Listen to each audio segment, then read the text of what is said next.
ఆప్కి అదాలత్లో film star Sanjay Dutt గారి మీదున్న ఆరోపణ ఇదే. ఈయన జీవితం గురించి అస్సలు పట్టించుకోరు. సంజు, మీ జీవితం గురించి రీసెర్చ్ చేసినప్పుడు మాకు ఒక్క విషయం మాత్రం బాగా అర్థమైంది. మీరు చిన్నప్పటి నుంచే చాలా చిలిపిగా ఉండేవారు. మనసు విరిగిపోయిన ఒక యువరాజని చెప్పగలను. అవును. ఆప్కి అదాలత్కి సునీల్ దత్ గారు వచ్చినప్పుడు ఆయన ఏమన్నారంటే, నన్ను కలవడానికి పెద్ద పెద్ద వాళ్ళు, ప్రొడ్యూసర్స్ వాళ్ళు వస్తూ ఉంటారు. మీటింగ్ జరిగేటప్పుడు వాళ్ళు సిగరెట్ కాల్స్తూ ఉంటారు. ఆ సిగరెట్ ముక్కల్ని వాళ్ళు బయట పారేస్తూ ఉంటారు. ఒకరోజు సంజు అది తీసుకుని ఊదుతూ ఉన్నారని చెప్పారు. అవును రజ్ సార్, ఒక వరండా ఉంటుంది. అక్కడికి వచ్చే ప్రొడ్యూసర్స్ అందరూ సిగరెట్ కాల్చేసి మిగిలింది విసిరేస్తూ ఉంటారు. నేనేమో కింద పడుకుని మిగిలింది తీసుకుని కాల్చుతూ ఉండేవాడిని. ఒకరోజు దత్ గారు వచ్చారు. ఆయన అక్కడి నుంచి పొగెలా వస్తోందని అడిగారు. ఆయన వంగి చూసినప్పుడు నేనేమో కింద కూర్చుని సిగరెట్ కాలుస్తూ ఉన్నాను. ఆ తర్వాత ఆయన నన్ను బోర్డింగ్ స్కూల్కి పంపించారు. ఇంకో విషయం కూడా విన్నాను, మిమ్మల్ని చాలాసార్లు ఎండలో నించోబెట్టారట. దట్ సార్ అప్పుడు కాశ్మీర్లో షూటింగ్లో బిజీగా ఉన్నారు. నేను చాలా చిన్నవాడిని. అప్పుడు నేను అమ్మని ప్రశ్న అడిగాను, అమ్మా, నాన్న సిగరెట్ కాలుస్తున్నారు, నేనెందుకు కాల్చకూడదని. అప్పుడు అమ్మ నన్ను తెగ కొట్టింది. దట్ సార్ వచ్చి, సిగరెట్టే కదా, కాల్చనివ్వు అన్నారు. ఆయన వచ్చి, ఇదిగో ఇలా అంటించాలి అన్నారు. నేను కూడా ఆ విధంగానే అంటించాను. ఆ తర్వాత ఇలా పీల్చుకుని లోపలికి వదలాలి అన్నారు. అంటే పొగని ముక్కులోంచి వదలాలి అన్నారు. నేనలా ట్రై చేసి పూర్తిగా అవగొట్టాను. ఆ తర్వాత దత్ గారు కోప్పడ్డారు. ఎండలో నిలబెట్టి పిచ్చ కొట్టుడు కొట్టారు. అయితే ఇలాంటి సంఘటనల నుంచి మిమ్మల్ని కాపాడడానికే మిమ్మల్ని బోర్డింగ్ స్కూల్కి పంపించారా? అవును. నేను బోర్డింగ్ స్కూల్ లారెన్స్ సెనారస్లో ఉన్నాను. 11 సంవత్సరాలు. లారెన్స్ స్కూల్లో మీరు ఎలాంటి చిలిపి చేష్టలు చేసేవారని తెలుసుకోవడానికి మేము ఆ స్కూల్ టీచర్స్తో మాట్లాడాం. దానికి ఆధారం నా దగ్గరుంది. మీ టీచర్స్ మీ అల్లరి గురించి ఏం చెప్పారో చూద్దాం. హలో సంజు, నేను గుర్తున్నానా?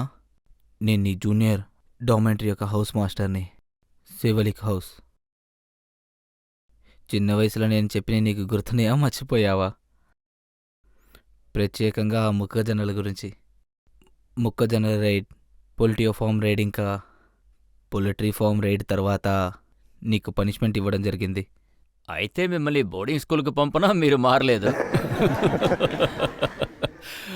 ఈయన I think doctor Gupta sir. ఈయన హిందీ టీచర్గా ఉండేవారు నాకు. ఈయన స్పెషాలిటీ ఏంటని చూశారంటే, ఈయన స్కూల్లో ఏ ప్లే రన్ చేసినా కూడా నన్ను అందులో పనివాడిగానే వేస్తూ ఉండేవారు. ఒక్కొక్క సంవత్సరం నేను డ్రామాలో రాముగానైనా సోముగానైనా ఉండేది. ఖచ్చితంగా పనివాడి రోల్ స్కూల్ ద్వారా నాకు ఇంకొక విషయం కూడా తెలిసింది. మీరు మీ చిన్నప్పుడు అమ్మాయిలకి లవ్ లెటర్స్ రాసేవారట.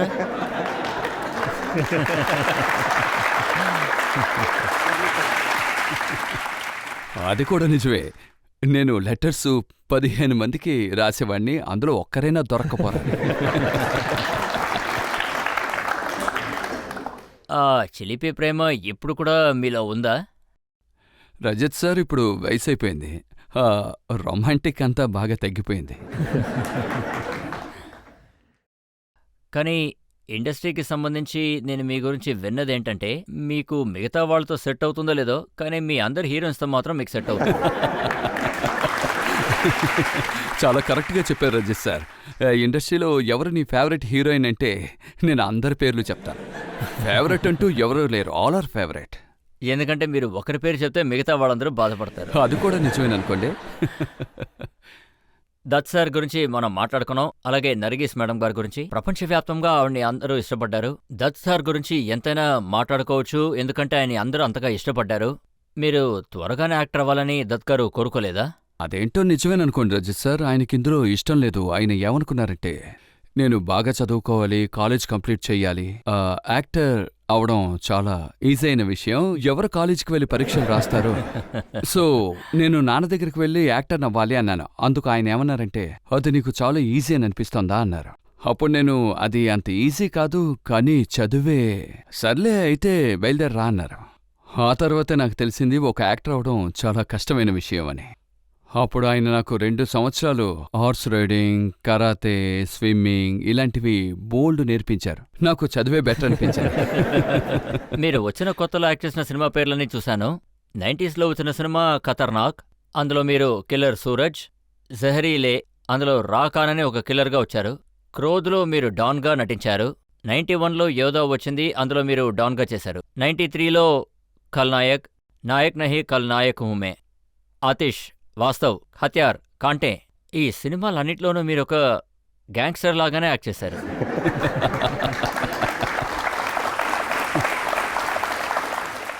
అదేంట్రా అని అడిగితే నాకు ప్రొడ్యూసర్స్ తీసుకొచ్చే రోల్స్ ఇలాగే ఉండేవి. ఒక డార్క్ క్యారెక్టర్స్ అని చెప్పలేము, కానీ గ్రే క్యారెక్టర్లో యాక్ట్ చేయడం ఒక యాక్టర్కి చాలా ఛాలెంజింగ్గా ఉంటుంది.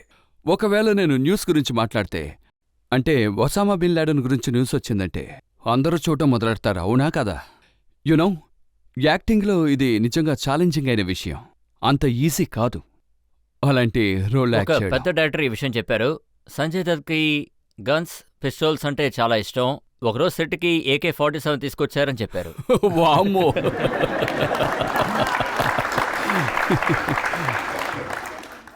అవును, తీసుకొచ్చాను, కానీ అది నకిలీ AK-47. మీ ఇమేజ్ ఎలా మారిపోయిందంటే సినిమాకి సంబంధించినంత వరకు మీరే ఒక గ్యాంగ్స్టర్. నిజమైన గ్యాంగ్స్టర్ కాదు, ఫిల్మ్ ఇండస్ట్రీ యొక్క గాంధీజీ అని చెప్పొచ్చు. ఎందుకంటే అందులో ఉన్న వాళ్ళందరూ నా స్నేహితులే, నాకు ఎటువంటి పగా లేదు. అండ్ స్నేహం అంటే నాకు చాలా ఇష్టం. నేను ఎవరితోనూ గొడవ పడను, అది వర్కర్ అయినా సరే, పెద్ద యాక్టర్ అయినా సరే. నేనేం విన్నానంటే షారుఖ్కి, సల్మాన్ ఖాన్కి గొడవ వచ్చినప్పుడు మీరు మీడియేటర్గా ఉండడానికి ఇష్టపడ్డారట, నిజమా? లేదు, నేను మీడియేట్ ఏం చేయలేదు, కానీ చాలా బాధ అనిపించింది. అందరూ మన ఫ్యామిలీయే కదా. ఫిల్మ్ ఇండస్ట్రీలో ఇలా జరగడం సహజమే కదా, అది మన ఫ్యామిలీలో. మాట్లాడకూడదు అనుకున్నాను, నేను రిక్వెస్ట్ చేసి కూడా చూశాను. ఫ్యామిలీ అంటే సంతోషం, గొడవ ఇవన్నీ సహజమన్నా. కానీ ఒకానొకప్పుడు మీ ఇమేజ్ ఫిల్మ్ ఇండస్ట్రీలో ఎలా ఉండిందంటే మీరు చాలా రగ్డ్గా, అగ్రెసివ్గా ఉండేవారట. మీకు గొడవలంటే ఇష్టం కాబట్టి అలాంటి రోల్స్ని చూస్ చేసేవారట. మీరు జైలు నుంచి బయటికి వచ్చిన తర్వాత మిమ్మల్ని మీరు మార్చుకున్నారు. మీకు సాఫ్ట్ రోల్స్ కూడా రావడం మొదలయ్యాయి. మున్నాబాయ్, MBBS, తర్వాత గాంధీ లాంటి రోల్స్ రావడం మొదలయ్యాయి. లేదు, అలా చెప్పలేము. నేను అంతకు ముందే సాజన్ చేశాను. సాజన్ ఒక లవ్ స్టోరీ. సడక్, అది కూడా లవ్ స్టోరీయే. యునో, అలాగేం కాదు, మీరు చెప్పింది కరెక్టే. మున్నాబాయ్ MBBSలో నాకు నిజంగానే మంచి క్యారెక్టర్ దొరికింది. అది నా లైఫ్లో ఎప్పుడూ మర్చిపోను. ఎందుకంటే ఈ రోజుల్లో ఇండియాలో ఎవరు తప్పు చేసినా వాళ్ళని చూడ్డానికి ప్రజలు బొక్కేతో వెళ్ళిపోతున్నారు. అది కూడా నిజమే. మీరు ఉన్న చోట బాధ్యత మీకు అర్థమవుతుందా? ఇలాంటి రోల్స్ చేసిన తర్వాత ప్రజలు మీ నుంచి ఎలాంటి రోల్స్ ఎక్స్పెక్ట్ చేస్తున్నారో మీకు తెలుస్తుందా? మీరు చెప్పింది నిజమే, అది నేను అర్థం చేసుకోగలుగుతున్నాను. ఎందుకంటే అది నేను మార్చుకోవాలి. అది ఒక ఇన్స్టెంట్ నేను మీకు చెప్తాను. ఈ రిక్షా వాళ్ళు చాలా ఇబ్బంది పెడుతూ ఉంటారు. యునో, ఇక్కడ రిక్షా, అక్కడ రిక్షా, ఎక్కడ చూసినా. ఓ రోజు వాళ్ళకి చెప్పాను, ఏంటి ఇదంతా, బండి ఏదైనా డ్యామేజ్ అవుతుంది అని. వాడు కిందకి దిగి చెప్పాడు, నీకేంటి సమస్య అన్నాడు. నీ లైన్ చూసి నువ్వు బండి నడిపు అన్నాడు. నీకు నమస్కారం అన్నాడు. దీని తర్వాత మీరు చేయబోయే సినిమా టైటిల్స్ని చూస్తుంటే మీరు మారినట్టు కొంచెం కూడా అనిపించట్లేదే. రిలీజ్ అవ్వబోయే సినిమా పేరు మిస్టర్ ఫ్రాడ్. మిస్టర్ ఫ్రాడ్ ఆగిపోయింది. మిస్టర్ ఫ్రాడ్ సినిమా తీయలేదు. కిడ్నాప్ రిలీజ్ అయిపోయింది. కిడ్నాప్లో చూశారంటే నేనొక ఫాదర్ రోలే ప్లే చేశాను. నేను మారిపోయాను అనుకుంటాను. మీరు పబ్లిక్ ముందు ఒప్పుకోగలరా? ఇక మీదట మీరు చేయబోయే రోల్స్ అన్నీ కూడా బాగుంటాయి అని అందరి ముందు ఒప్పుకోగలరా? ఈ విషయం నేను ప్రజలను అడగాలనుకుంటున్నాను. నేను ఎలాంటి రోలు చేయాలనుకుంటున్నాను? ఏంటి, డాన్ సినిమాలో?